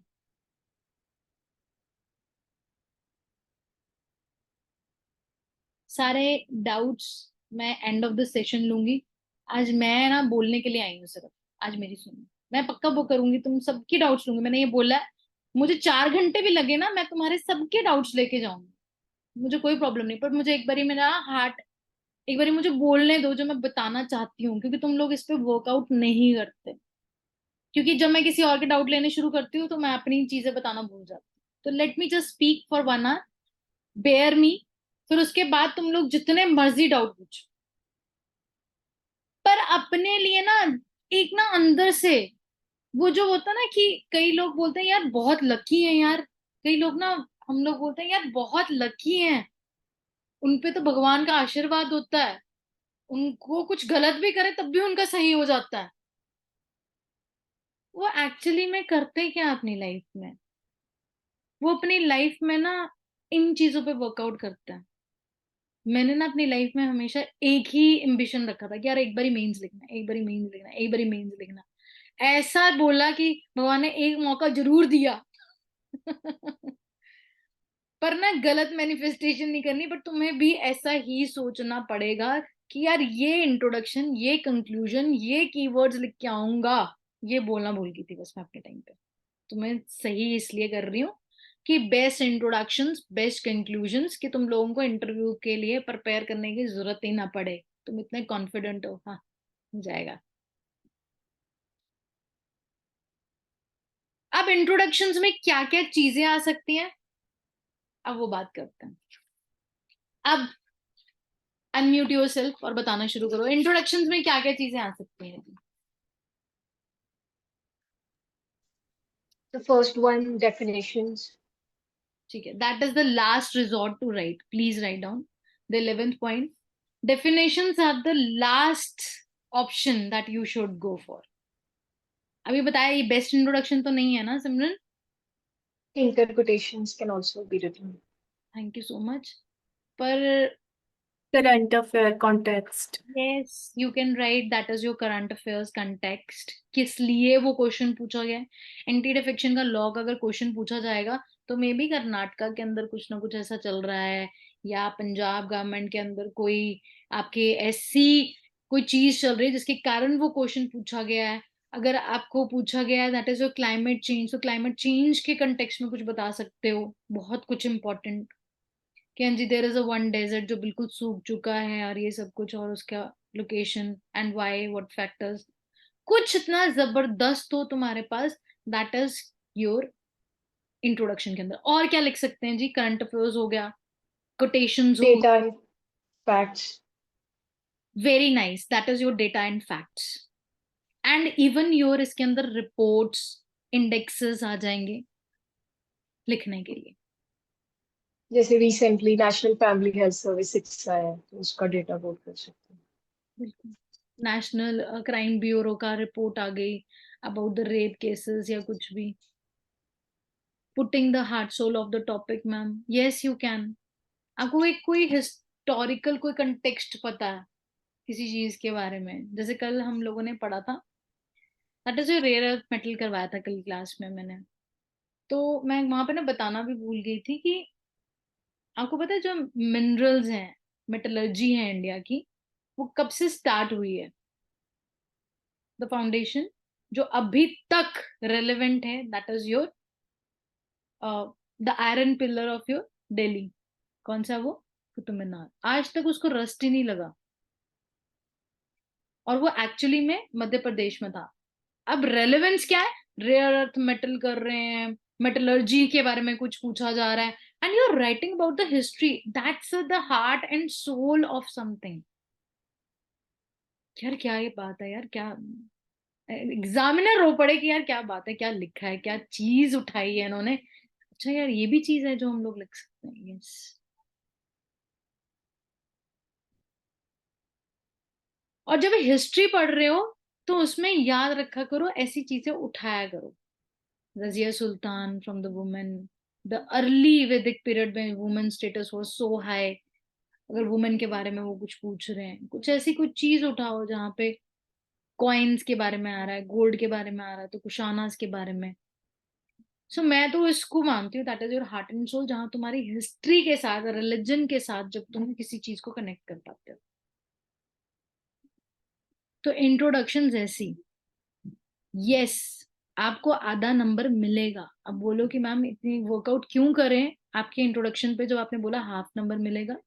अभी ये टाइम है बच्चे when you can actually right these points, you can make the face of your examiner, you can build the impression to the examiner कि यार ये बच्चा जो है बहुत ही मेच्योर्ड इंसान है, इसने बड़ा अच्छा कंटेक्स्ट यूज किया। एक इम्प्रेशन ही पड़ जाता है, तो ओवरऑल अगर तुमने आगे कुछ गलतियां की होंगी वो माफ हो जाएंगी। अगर इंट्रोडक्शन में ही ऐसा लिखोगे जो सब लिख के आ रहे हैं, तो वो तुम्हें जर्नल ट्रीटमेंट देगा। तो आपको अपने इंट्रोडक्शंस पे इस तरीके से काम करना। Anything else? Data, fact, report, index, और मे बी कुछ हिस्ट्री, कंटेक्स्ट, हार्ट और सोल। और अगर कुछ भी नहीं आता बच्चे, तो लिखना जरूर है, चाहे उसकी डेफिनेशन लिख दो, दैट्स अ लास्ट रिजॉर्ट, पर लिखना जरूर है।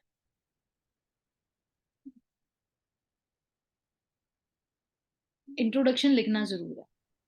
कॉन्स्टिट्यूशनल रेलेवेंस भी लिख सकते हैं ना मैम, हाँ जी, किसी भी टॉपिक। बिल्कुल। कॉन्स्टिट्यूशनल कोई आपका केस है, कुछ ऐसा है, तो आप वहां से भी स्टार्ट कर सकते हैं। नेक्स्ट थिंग जो मुझे लगता है मेरी बाय चांस रह चुकी है, please write down, that is your 12th thing जो सबसे इम्पोर्टेंट है। बॉडी और कंक्लूजन के बारे में भी बात करते हैं हम। 12th बच्चे जो हम लोगों का पॉइंट है, आपको अंडरलाइन करना है। अंडरलाइन क्या करना है? क्वेश्चन और आंसर दोनों। यस, बिल्कुल सही, both of them. Under estimate point है ये। आप लोगों में से जब आप क्वेश्चन लिखते हो ना, जब 365 में तुम लोगों को जबरदस्ती बोला हुआ, तो तुम लोग अंडरलाइनिंग ही नहीं करते। अंडरलाइन किया करो और कॉन्शियसली पढ़ के वो चीज अंडरलाइन किया करो। मैं तुम्हें बताती हूँ, जब तुम अंडरलाइन करते हो कि तुम्हारा सही नहीं है, कई लोगों को मैंने फीडबैक्स दी हुई हैं कि तुम्हारी underline of the question is wrong, तभी तुमने आंसर भी, बॉडी में भी गलत चीजें लिखी हैं। और ये होगा, सिर्फ ऐसा नहीं है कि आपको सिर्फ इंट्रोडक्शन देनी है तो आप किस बेसिस के ऊपर दे रहे हो कि मुझे सिर्फ बताना है जी चीजों के बारे में। मुझे फॉर्मेलिटी पूरी करनी है क्योंकि पैमल मैम ने बोला है, कशिश मैम ने बोला है कि अंडरलाइनिंग होनी चाहिए। नहीं, वो अंडरलाइनिंग इसलिए होनी चाहिए कि तुमने क्या लिखना है, तुम कंटेक्स्ट तक ही रहो, बार बार उस कीवर्ड्स को देखा करो और ब्रेनस्टॉर्म किया करो answer. So first thing that is you need to underline your question, उसमें सिर्फ कीवर्ड्स, एंड प्लस बच्चे उसके बाद ब्रेनस्टॉर्मिंग किया करो। क्वेश्चन को अंडरलाइनिंग के बाद please make a arrow and write down, brainstorming करना शुरू करो।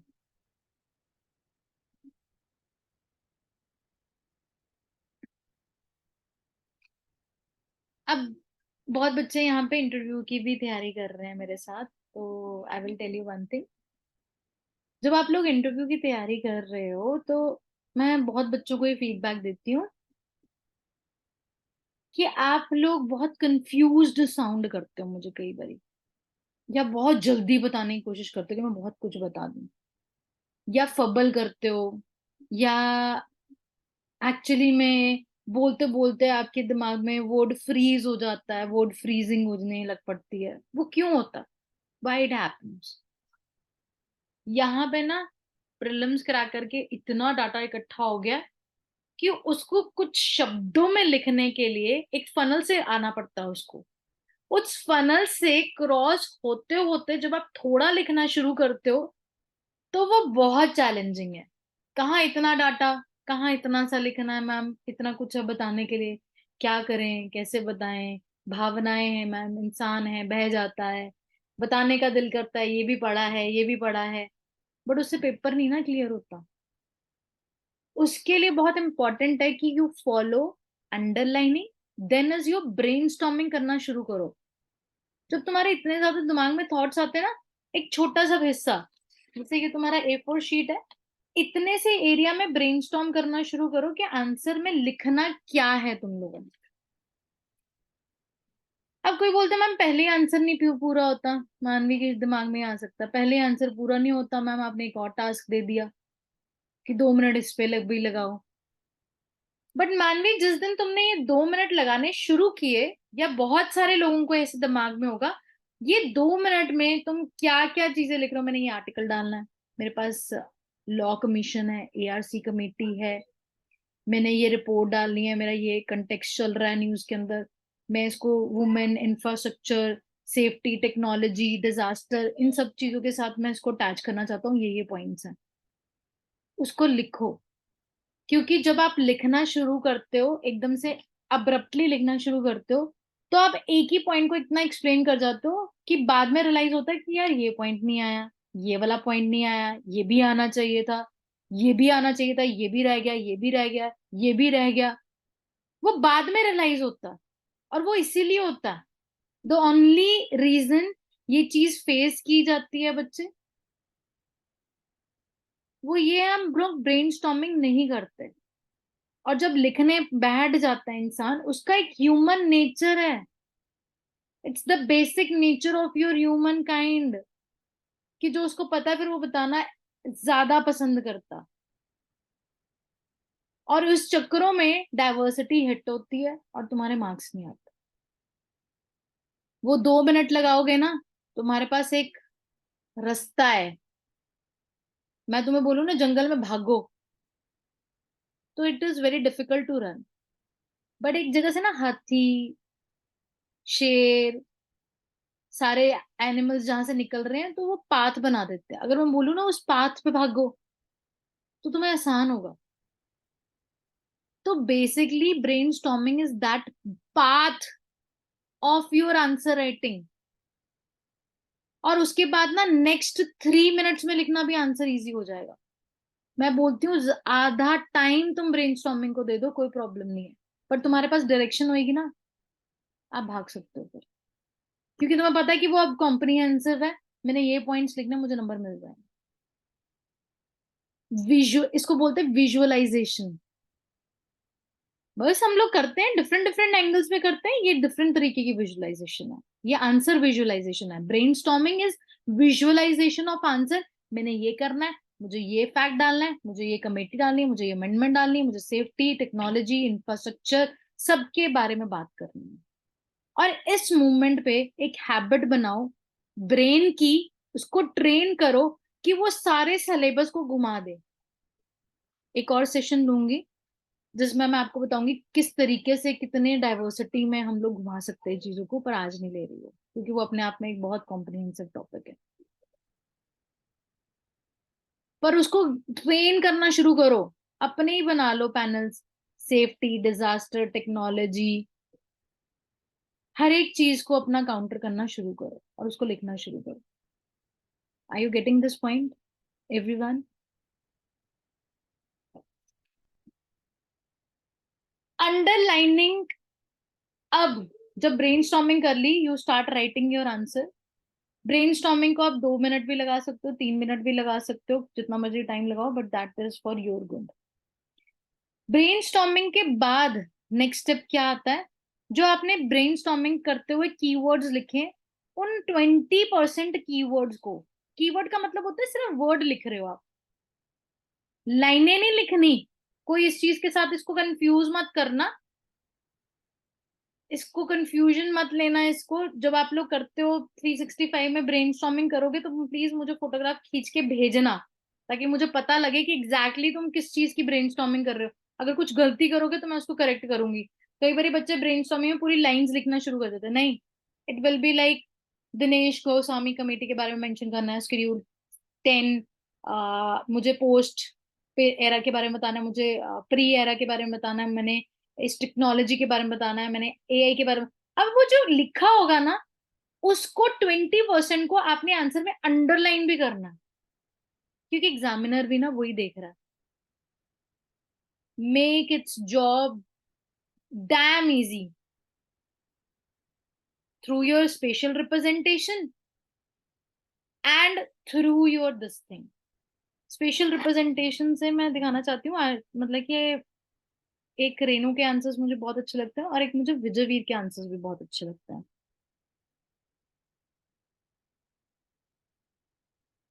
सिमरन देखना एक बार, बहुत ब्यूटीफुली ना ही राइट्स। नॉट श्योर कि कहाँ है इनके आंसर, मे भी किसी को भेजा हो मैंने। I need to check, give me 2 minutes.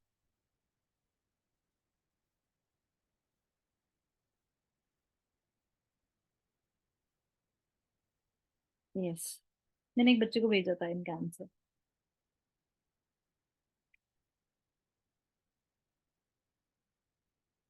ये प्रेजेंटेशन देखो, ये इतनी ब्यूटीफुली, और ना with every question he rights this.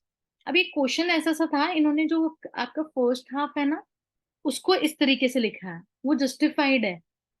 क्योंकि इसमें इन्होंने लिखा है, दैट इज जो केएस पुट्टास्वामी केस के बारे में लिखा है। इसके ऊपर मैंने वीडियो भी बनाई है यूट्यूब पे, you can also check that. पर ये एक्चुअली में ना ऐसे ही है, 3 स्टेजेस के अंदर ही है ये आंसर। और जब ये आप लिख रहे हो इसको 3 स्टेजेस में इस तरीके से लिख रहे हो, और उसके बाद लुक एट द डिफरेंस यहाँ पे ज्यादा लाइन है, आपकी जो स्पेस बिटवीन लाइंस है वो कितना सिमेट्री में चलता है। ये चीज मुझे बड़ी अच्छी लगती है और मैं रेनू को सिर्फ यही इम्प्रूव करने के लिए बोलती हूँ। रेनू के आंसर्स ओवरऑल बहुत अच्छे होते हैं, जिसके अभी इससे पहले दिखाया था, पर इसकी प्रॉब्लम सिर्फ इतनी सी लगती है मुझे कई बारी, ये स्पेस बिटवीन द लाइन ना, कभी ये देखो, कभी तो ज्यादा कर देती है, कभी बहुत कम कर देती है, कभी ज्यादा कर देती है, कभी कम कर देती है, यहाँ पे देखिए। और एक अच्छे इंसान की आंसर कॉपी कभी भी ऐसी नहीं होएगी। जो टॉपर्स होंगे उनके आंसर्स हमेशा ऐसे एक सिमेट्री में चलेंगे, चाहे वो कोई भी है। 365 में भी हम लोग टॉपर्स के आंसर भेजते हैं। अब इसके बहुत सारे आंसर्स हैं, तो रश्मीत के अगर आप लोग देखोगे तो लुक एट द पैटर्न, कितना neat and clean, neat and clean, neat and clean चल रहा है।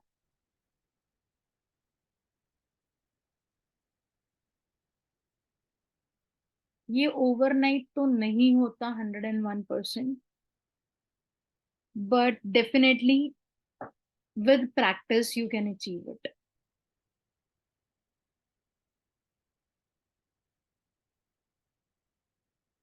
अनवे समझ आया बच्चे? रघुवंशी, अनव समझ में आया? ये ऐसे लिखना है आंसर्स। हाँ जी मैम। हम लोग बिल्कुल ही ना एक स्ट्रक्चर बनाना शुरू कर देते हैं कि बस लिख दें किसी तरीके से। और थे कुछ, मेरे ख्याल से कुरैशी साहब भी यहाँ पे हैं, रहमान, रहमान आपके भी आंसर्स में ये प्रॉब्लम थी। आपने अगर ये शुरू से सेशन नहीं देखा किसी ने, आपको आपको प्लीज रिकॉर्डिंग मिल जाएगी, यूट्यूब पे जाएगा, इसको आपको जाके दोबारा से देखना है, और विद टाइम आप इसको इवॉल्व करोगे। अब फ्लो चार्ट भी आ रहा है कितने अच्छे से, स्पेशल रिप्रेजेंटेशन भी आ रही है। The next very point please write down, that is your 13 point, body कैसी लिखनी है।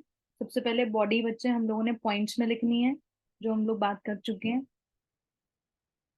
2 लाइनों से ज्यादा लाइंस नहीं होनी चाहिए।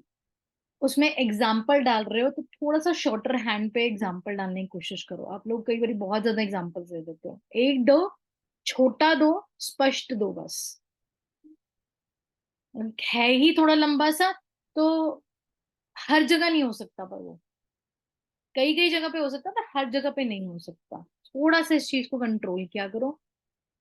जब बॉडी लिख रहे हो, स्पेशल रिप्रेजेंटेशन का ध्यान रखना है, डाइवर्सिटी का ध्यान रखना है। जी please write down points, diversity underlining करनी है, and please write down flow charts, maps of your India and world, इनको भी इंक्लूड करना है। अब फ्लो चार्ट का मतलब पता है क्या होता है इंसान के लिए? फ्लो चार्ट बोला,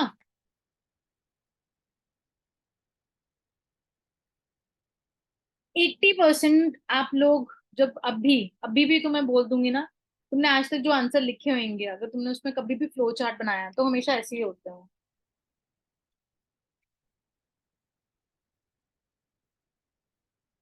ज्यादा से ज्यादा थोड़ा सा ऐसे होगा,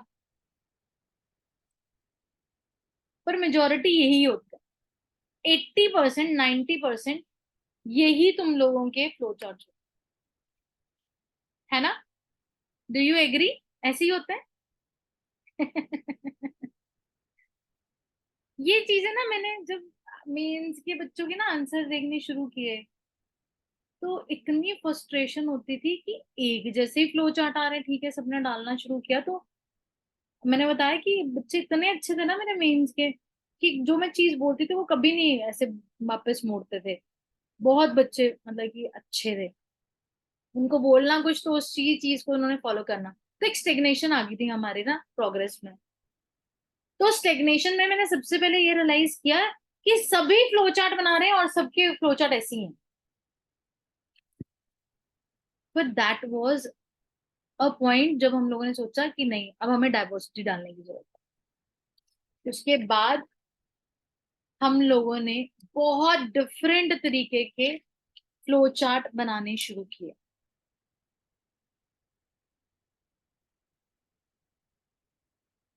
अगर हमने कहीं एरा डिस्कस करना है तो हम इस तरीके से जा रहे हैं, कहीं पे हम लोग बार चार्ट लिख रहे हैं, कहीं पे हम लोग पाई चार्ट बना रहे हैं,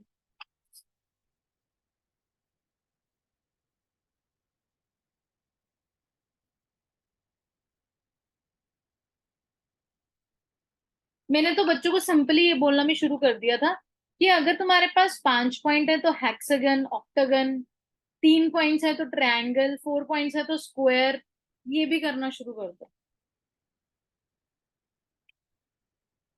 बट तुम्हें अपने जो रिसोर्सेज है ना, उसको धीरे धीरे एक्सपैंड भी करना पड़ेगा।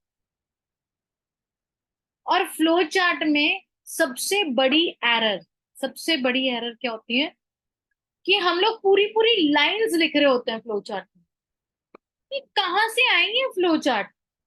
ये जितने हैं तुम लोग, मुझे पता है 365 में भी मेजोरिटी बच्चे क्या कर रहे हैं, आंसर लिख रहे हैं। मुझे ऐसा लगता है जैसे आंसर को ही ना बस मैम ने बोला है कि भाई फ्लो चार्ट बनाने, तो वापस तो मुड़ नहीं सकते, तो उसके बीच में लाइनें लिखनी शुरू कर दी हैं। यहाँ पे इतनी सारी लाइनें, यहाँ पे इतनी सारी लाइनें, यहाँ पे इतनी सारी, नहीं, no, flow chart should look like a flow chart. उसमें एक वर्ड हो, दो वर्ड हो, दैट मेक्स अ सेंस। पर उसमें ऐसा नहीं हो सकता कि पूरी लाइनें डाल रहे हो आप खींच खींच के। Saurabh, it's your problem. बहुत ज्यादा वर्ड होता है बच्चे, बिल्कुल एक कीवर्ड, और तुम डाल रहे हो और सब कुछ इसको लिखते हो। जब be very cautious about this thing while writing your answer.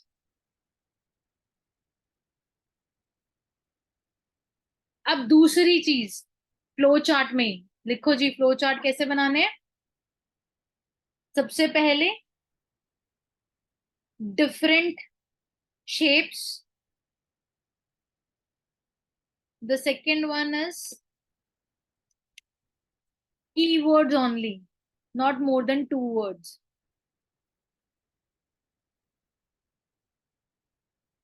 And third one is write down वो लिख क्या रहे हो। कई बार बच्चे बनाते रहते हैं, पाई चार्ट बना दिया, बार चार्ट बना दिया, और उसके नीचे लिखते ही नहीं है कि वो है किस चीज को, रेफरेंस किस चीज का ले रहे हो तुम लोग। सबसे अनोइंग ये होता है, तुम बना क्या रहे हो, लिखो तो सही। एग्जामिनर को क्या पता। तुम लोग जब कभी भी तुम्हारी बुक्स में भी, whenever you are reading any your flow chart, आपको नीचे दिया होता है figure is explaining this, representing your population in your India, representing the urban things in your India. Please make sure that you do that. Write down नीचे कि what is it.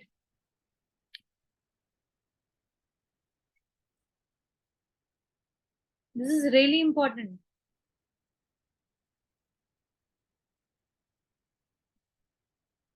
India के map, world के map नहीं बनाने आते, make like 100 maps and you will be pro to it. 100 maps बनाओ और अपने आप लोगों को चीजें पता लगेंगी। इवन ये नहीं, आप लोगों के इवन जो रीजनल मैप्स हैं, आप लोगों के जो मैप्स हैं overall for different things, may be representing your SAARC nations, may be representing your more bigger organisation, trade routes को बता रहे हो।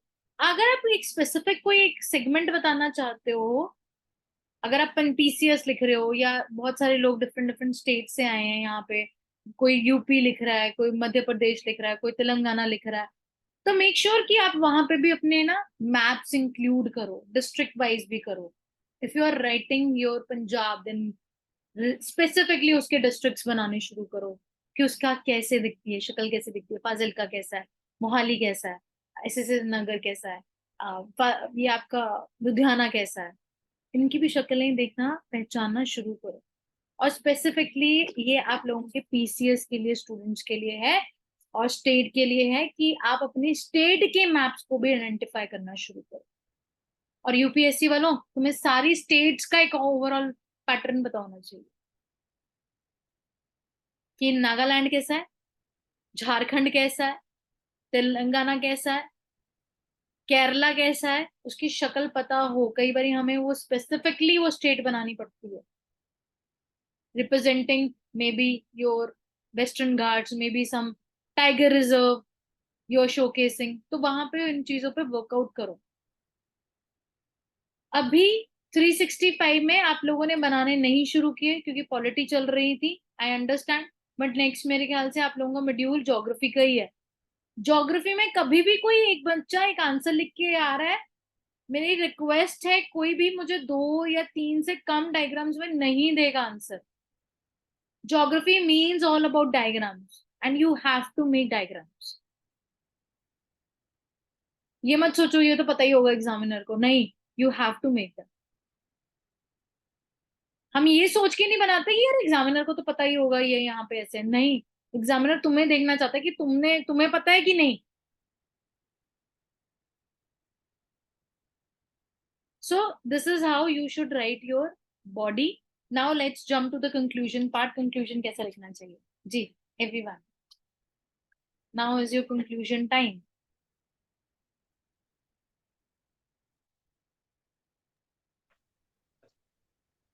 हाँ We ji, can include SDGs, case judgments, and also the committees सबसे मतलब recommendations. कि जो common है दैट इज योर एसडीजी लिखना, कि एसडीजी गोल्स लिखे हम लोग, एंड Conference of parties.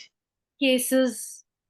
अगर आप पॉलिटी में केसेस नहीं ना लिख रहे आज की डेट में, तो इसका मतलब कि you will not get a number, क्योंकि आज की डेट में जितने भी इंटेलिजेंट और जिनकी सिलेक्शंस हो रही है, ये सिर्फ उनके लिए है जो बाकी पढ़ना चाहते हैं और रिजल्ट निकालना चाहते हैं।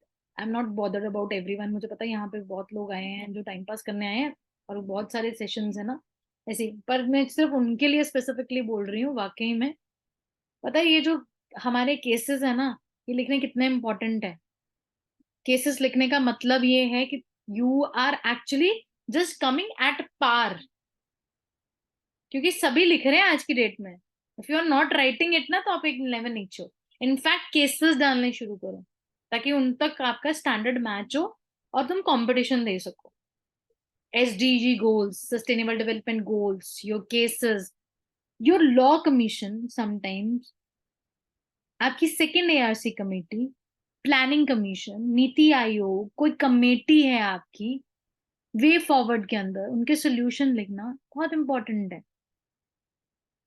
अब थिंग इज कि ये मैम बहुत अच्छी चीज है, सुनने के लिए बहुत अच्छा लगता है, बट जब आप इसको प्रैक्टिकली करने बैठते हो ना, ये हो नहीं पाता। ये मेंस में बहुत दिक्कत आई है बच्चों को, जो पीसीएस लिख के आए हैं। ये उस टाइम पे नहीं याद आते केसेस, उस टाइम पे नहीं आते, एक दिन में नहीं होता ये काम। मेरे भी हाथ खड़े हो गए थे, मैंने भी लिस्ट दे दी थी, बच्चे जितने लर्न होते कर लो। This is the right time. जब तुम एक कॉपी बनाओ, पॉकेट साइज डायरी, और उसमें लिखो एवरी डे कि आज मैंने इंडियन डिफेक्शन लॉ पढ़ा था जी, इसमें दिनेश गोस्वामी आपकी कमेटी है। एग्रीकल्चर के साथ है जी, ये अशोक की कमेटी है, अशोक दलवाई की कमेटी है, एम एस स्वामीनाथन की कमेटी है, इकोनॉमिक्स आ रही है, उर्जित पटेल की कमेटी है। जो भी तुम लोगों के आके टॉपिक्स पढ़ रहे हो, कुछ भी कर रहे हो, तो write down eight a one place. और ये सोचो, जैसे सौरभ ने मुझे ये चीज बोली थी कि मैम मैं ना करंट अफेयर्स कर रहा हूँ, तो Vijay is writing at a one place. Online offline के रेगुलर के स्टूडेंट्स हैं, ऑफलाइन में ना मुझे ये पता लगता है कि एक्चुअली में क्या चल क्या रहा है इस दुनिया में, बच्चे कैसे सोच रहे हैं। ऑनलाइन में तो नहीं पता लगता ना, जूम में पता लगता, टू बी वेरी फ्रैंक। तो ऑफलाइन में मैंने देखा, तो सौरभ ने मुझे बोला मैम मैं करंट अफेयर्स कर रहा हूँ, विजय को बोला है कि तू एक साइड पे कमिटीज लिखता रहे और हम लोग ना इकट्ठे मिलके फिर एक दिन इसको डिस्कस कर लेंगे और मैं उनसे बोरो कर लूंगा। आप बोरो कर लोगे, मैं भी दे दूंगी तुम्हें, नोट्स मिल जाएंगे, एलबीएम मिल जाते हैं, कितना कुछ है एलबीएम में, हर एक टॉपिक के ऊपर कमेटी है। पर जब तक तुम अपने हाथ से रोज 2 कमेटी नहीं ना लिखते, तुम लर्न नहीं कर सकते। Sorry, you can not do it. ये ऐसा नहीं है कि सिर्फ एक इंसान कर रहा है, ये बहुत सारे आप लोग कर रहे होगे, सभी लोग कर रहे होगे। एक का मैंने एग्जांपल दे दिया, इसका मतलब नहीं मैं उसको पिन पॉइंट कर रही हूँ, ये सभी एक ना ह्यूमन नेचर है। मैं देखती हूँ aspirants is like a one circle, वो सारी स्टेजेस में से हर एक इंसान निकलता है। अब मुझे नहीं पता तुम कौन सी वाली स्टेज पे हो, but everyone goes by your one stage. जब आंसर लिखने बैठते तो ऐसे ब्लैंक हो जाता है इंसान, क्या लिखे, है ना? आपने जब पहला आंसर लिखा होगा तो आप ऐसे हो गए यार क्या लिखें। कुरैशी साहब हंस रहे हैं, है ना कुरैशी साहब? ये तो होता ही है, पहली बार ये लाजमी है फील करना, और फिर उसके बाद ऐसा लगता है आंसर राइटिंग ऐसा नशा हो जाता है कि क्यों नहीं कर पा रहे, क्या हो गया, पीसीएस वाले मेंस लिख के भी आ रहे तब भी 365 लिख रहे, नहीं लिखेंगे, नशा हो जाता है, फिर मजा आने लग पड़ता है कि यार इम्प्रूव कर रहे हैं। You are at that point, आप बस ये थे स्टार्टिंग फेज में, जब इंसान के सामने क्वेश्चन आता है सोचता है क्या लिखें यार, राइट डाउन, सिर्फ लिखो, अपने आप सी चीजें सही होंगी। और जितने भी 365 वाले आए हैं ना, प्लीज रिक्वेस्ट है हाथ जोड़ के, रोज लिखो, सिर्फ एक मोटो है, that is this programme is actually such a programme जो जिसे हम लोग कुछ कमाते नहीं है। ये 2000 का प्रोग्राम है जो 1 साल के लिए चलाते हैं, 2625 इसका प्राइस है पूरे साल के लिए, 365 में आपको क्वेश्चन मिलते हैं। मुझे अपनी टीम को, एक डेडिकेटेड टीम को लगाना पड़ता, तुम लिख रहे हो नहीं लिख रहे हो या कुछ भी है, तुम्हारा आंसर जो तुम बीच बीच में से लिखते हो तुम्हें फीडबैक जाती है कोई। पर मैं ये चाहती हूँ कि बच्चा ये अंडरस्टैंड करे ये नोबल कॉज, क्योंकि इसके थ्रू बहुत बच्चों ने पीसीएस के अंदर उनको बहुत हेल्प मिली है, यूपीएससी के अंदर बहुत हेल्प मिली है। ये प्रोग्राम वो वाला प्रोग्राम है जिसमें से बहुत सारे बच्चों को हेल्प मिली है। कहते हैं मैम अगर हम उस टाइम पे ना लिखते, अगर हम जीरो होते हैं हमें पता ही नहीं लगते। अगर सपोज करो तुम आज तक नहीं लिख रहे हो, तुम्हारा प्रीलिम्स हो जाए, तुम इतनी मेहनत कर रहे हो और मेंस के टाइम पे तुम्हारा ये ब्लैंक है, तुम्हारा कभी मेंस हो ही नहीं सकता। तुम ट्रायल के लिए देखने जा रहे हो फिर मेंस, और यहाँ पे एक एस्पिरेंट होगा जो इतनी मेहनत करके जा रहा है और अपने इंट्रोडक्शन और कंक्लूजन पे तैयारी करके जा रहा है, तो उसका पेपर क्यों नहीं क्रैक होगा? एक इंसान ने जब वो टॉपिक पढ़ रहा है, he is writing your cases at one side, he is writing your committees at one side, he is writing your SDG goals, law commission, your second ARC recommendation, और सिर्फ पढ़ने से तो कभी नहीं होता है, प्लीज नोट दैट। आप लोग कभी, जो आप लोगों ने आज तक जितने आंसर लिखे हैं वो तुम्हें कभी ना कभी फ्रूटफुल जरूर रहेंगे, कभी ना कभी, चाहे वो प्रीलिम्स में हो, चाहे वो मेंस में हो, चाहे इंटरव्यू में हो, या किसी भी पॉइंट ऑफ टाइम पे हो, पर वो जरूर फ्रूटफुल होंगे। This is a one skill that will take you on your heights in your life. कहीं भी चले जाओ, तुम्हारी राइटिंग स्किल, तुम्हारी स्पीकिंग स्किल्स, तुम्हारी कम्युनिकेशन स्किल तुम्हें बहुत कुछ देके जाता है। इस पे वर्कआउट करो, रोज आंसर लिखो। अब मैं लास्ट पॉइंट पे सिर्फ ये डिस्कस करना चाहती हूँ कंक्लूजन के बाद, कि बहुत बच्चे बोलते हैं मैम पार्ट्स में डिवाइड करना है आंसर को। यस, 250 में बहुत जरूरी है कि आप पार्ट्स में डिवाइड करो, बट वो रेलेवेंटली डिवाइड होने चाहिए, रेलेवेंटली डिवाइड होने चाहिए। कोई इंसान वहां पे ऐसा ना हो कि सिर्फ चैलेंजेस और सिर्फ क्रिटिसिज्म, लिमिटेशंस पे you can not and one answer. आप सिर्फ क्रिटिसाइज कर दो तो गवर्नमेंट कुछ नहीं करती, गवर्नमेंट ऐसा है, गवर्नमेंट ऐसा है, गवर्नमेंट पॉलिसी फेलियर है, उन्होंने अच्छे से इम्प्लीमेंट नहीं किए लैंड रिफॉर्म्स, ऐसे लिख के जाते हैं जनरली बच्चे, यही लिखते हैं, या मतलब यही होता है इनडायरेक्टली, और उसी टाइम एग्जामिनर उस आंसर को काटा लगा देता, और अगर उसने 4 नंबर भी देने थे डाइवर्सिटी के, वो सिर्फ 2 नंबर दे के जाता, because they don't want candidates who only criticise, they want candidates who wants or you who give your solutions, innovative solutions। Life में उस इंसान का कभी कुछ नहीं हो सकता जो क्रिटिसाइज करता। मैंने तो करना ही छोड़ दिया, जहां पे होता था ना मैंने वहां पे भी करना छोड़ दिया। हम तो ग्रेटिट्यूड प्रैक्टिस करते हैं, हम ग्रेटफुलनेस, आ गए शुक्र है सुन रहे हो। आज का सेशन जिन्होंने अटेंड किया ना, दिल से अटेंड किया, जो चीजों को तुम गो थ्रू करके जा रहे हो, nobody can stop you from the means, अगर ये चीजें इंप्लीमेंट कर लिया आप लोग। But you need one mentor over you, जहां पे वो तुम्हें ये समझा सके कि ये पॉइंट गलत है बेटा, इसलिए ये प्रोग्राम बहुत इंपॉर्टेंट है जी। एक मेंटोर तुम्हारे सर पे बहुत इंपॉर्टेंट है जो तुम्हें चीजों को समझा सके। और अगर कोई समझा रहा है तो please be grateful and do not repeat the same mistake. I hope अब मुझे नेक्स्ट मंडे से आप लोगों के बहुत अच्छे आंसर्स, या आज से इनफैक्ट बहुत अच्छे आंसर्स आने शुरू होंगे। आना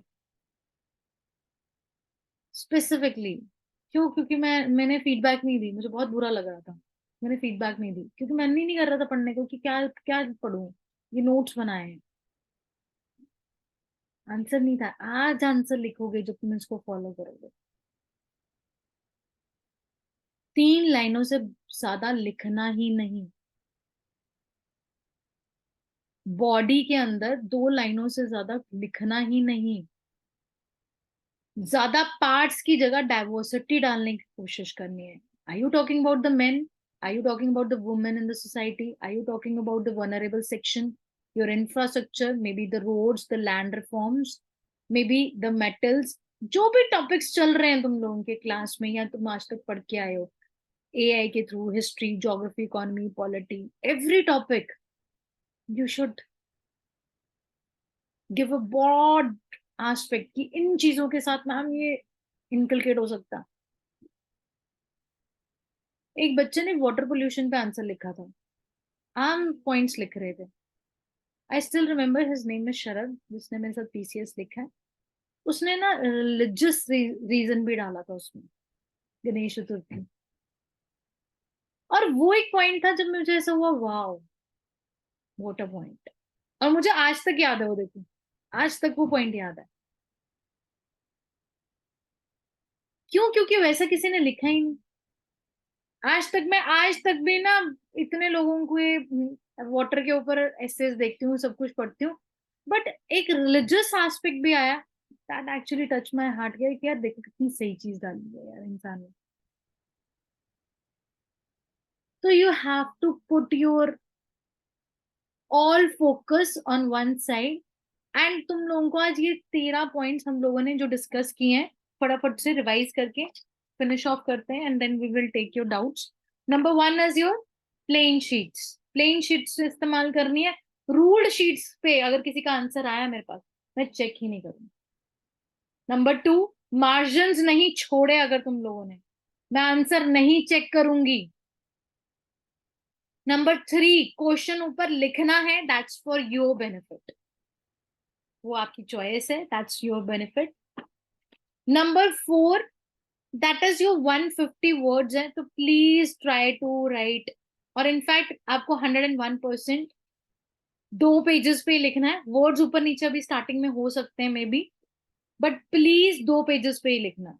250 वर्ड्स को आपने 3 पेजेस पे लिखना है। वर्ड्स ऊपर नीचे हो सकते हैं, कोई प्रॉब्लम नहीं, I will give you the feedback, but 3 pages से ज्यादा नहीं होने चाहिए और ना कम होने चाहिए, कम भी नहीं होने चाहिए। Next is your special representation का धीरे धीरे वर्कआउट करना है इसके ऊपर कि स्पेस डाल रहे हैं। इंट्रोडक्शन के पास एक डिसेंट लाइन आ रही है, हर एक पॉइंट के बाद एक डिसेंट लाइन आ रही है, अच्छा लग रहा है देखने के लिए, खुला खुला लिखा हुआ है।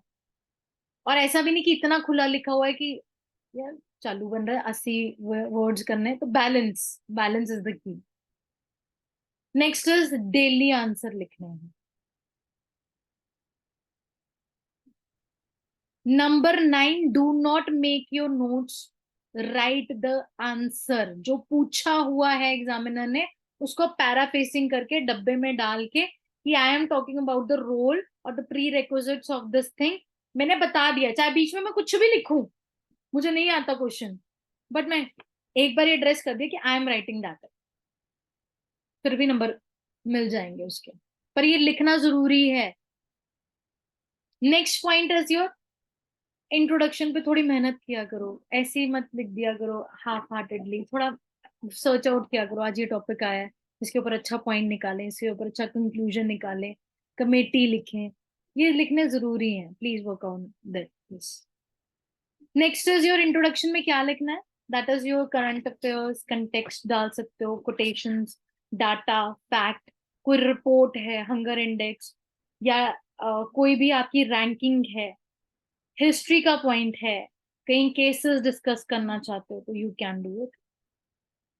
Underline the question. हाँ जी, ये अगेन एक पॉइंट है, जब मैं आंसर चेक नहीं करूंगी, मैं देखूंगी क्या आप ब्रेनस्टॉर्मिंग कर रहे हो। 365 मैं देखूंगी, ये एक साइड पे आप लोगों ने फोटोग्राफ खींच के भेजनी है कि मैम यहाँ पे ये छोटी सी ब्रेनस्टॉर्मिंग की है and I will correct that. Brainstorming कर रहे हो कि नहीं, अंडरलाइनिंग क्वेश्चन को की नहीं होगी तो आंसर नहीं चेक होगा। और उसमें अंडरलाइनिंग सब कुछ नहीं अंडरलाइन कर देना, 20% should be underlined. Point wise answer लिखने हैं, बॉडी 2 लाइनें, फिर नेक्स्ट पॉइंट, फिर नेक्स्ट पॉइंट, फिर नेक्स्ट पॉइंट, कोई रेपिटेशन नहीं होगी पॉइंट की। ये नया पॉइंट है, ये लिखा नहीं था, please write down, no repetition. Repetition का मतलब ये नहीं है कई बार आप 2 वर्ड्स अलग अलग लिख देते हो पर उनका मतलब एक होता, उसको भी सेम ही कंसिडर किया जाता है। So do not repeat any point, repetition नहीं होनी चाहिए। एग्जाम्पल्स लिखो, फ्लो चार्ट बनाओ, यू वेलकम। अभी नहीं बन रहे, कोई इशू नहीं, जिनको प्रैक्टिस है बनाने की, try to make. And India का मैप, वर्ल्ड का मैप बनाने की कोशिश करो। एंड लास्ट में कंक्लूजन्स, केसेस। कंक्लूजन में एसडीजी गोल्स, कुछ केसेस लगाना चाहते हो, कुछ केस स्टडीज बताना चाहते हो, लॉ कमीशन, प्लानिंग कमीशन के बारे में लिखना चाहते हो, सेकेंड एआरसी कमेटी के बारे में लिखना चाहते हो, कोई कमीशन है, कमेटी है, उनके बारे में बताना चाहते हो तो कंक्लूजन में लिख सकते हो। समझ आई जी आज की चीजें?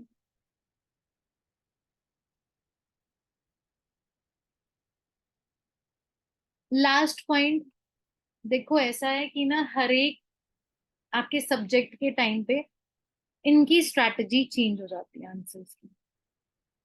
पॉलिटी का इस बार जो आंसर हुआ है, ये month is all about your answer writing. Polity, polity के आंसर्स आप लोगों ने लिखे। तो I have seen one thing, देखो कॉन्स्टिट्यूशन की एक लैंग्वेज है, respect that language, respect that language. आपको वैसे ही लिखना होता है वहां पे। आप अपनी तरफ से ना चीजों को मोल्ड करना शुरू कर देते हो, मैम मतलब तो एक ही है ना। जैसे article number 75 clause 3 is one of the most important article of the constitution. You are writing the prime minister is responsible to the Lok Sabha. It is not your prime minister, it is your council of ministers who is collectively responsible to the Lok Sabha. Article यही है तो तुम्हें यही mention करना पड़ेगा polity में। अपनी तरफ से कुछ भी वर्ड नहीं चेंज कर दोगे। अगर वो आर्बिटरी है तो आर्बिटरी ही लिखो, रूल ऑफ लॉ है तो रूल ऑफ लॉ लिखो। ऐसा नहीं law that is making your laws, rules that is making your laws, नहीं। Rule of law is a keyword, respect those words. Geography में भी ऐसा ही होगा, जब आप लोग लिखोगे आंसर तो उनके टिपिकल वर्ड्स होंगे जो तुम्हें समझने होंगे। सो इनको भी अंडरस्टैंड करो। That's all from my side. आप लोगों के कोई भी डाउट्स हैं, अब आप लोग अपने आप को अनम्यूट करके यू कैन शूट आउट।